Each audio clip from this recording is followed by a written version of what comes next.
ঝিনাইদহ ৪ আসনের এমপি আনোয়ারুল আজিম আনারকে হত্যার আগে চেতনানাশক ক্লোরোফর্ম দিয়ে অচেতন করা হয়। কলকাতার নিউ টাউনের সঞ্জীবা গার্ডেন্সের ফ্ল্যাটে এই ক্লোরোফর্ম ও চাপাতি এনে দিয়েছিল ভারতীয় এক নাগরিক। এরই মধ্যে তাকে শনাক্ত করেছে কলকাতা সিআইডি। বলা হচ্ছে তাকে নজরদারিতে রাখার কথা।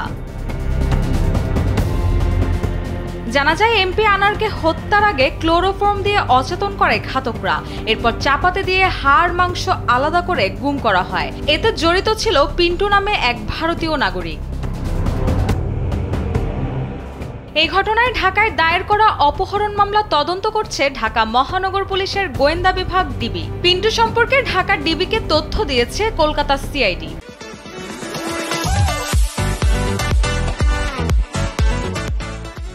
ডিবির কর্মকর্তা জানিয়েছে এমপি আনার হত্যার মাস্টারমাইন্ড আখতারুজ্জামান শাহিনের ঘনিষ্ঠ সহচর এই পিন্টু।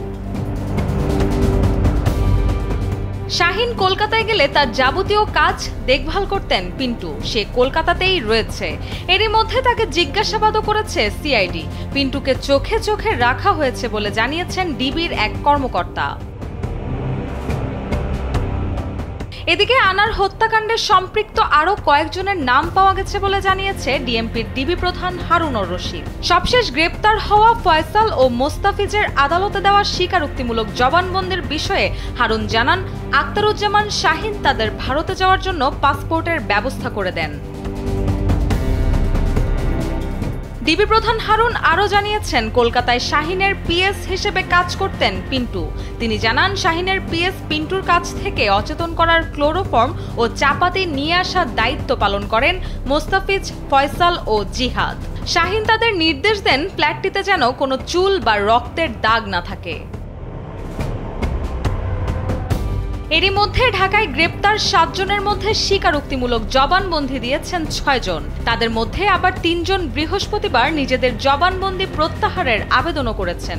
তারা হলেন ঝিনাইদহ জেলা আওয়ামী লীগের ত্রাণ ও সমাজ কল্যাণ সম্পাদক কাজী কামাল আহমেদ বাবু ওরফে গ্যাস বাবু, চরমপন্থী নেতা আমানুল্লাহ সাইদ ওরফে শিমুল ভূঁইয়া ও তানবীর ভূঁইয়া।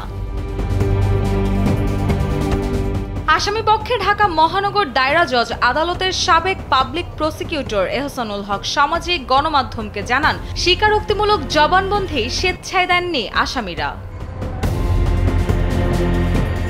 রুশাসুর, কালবেলা।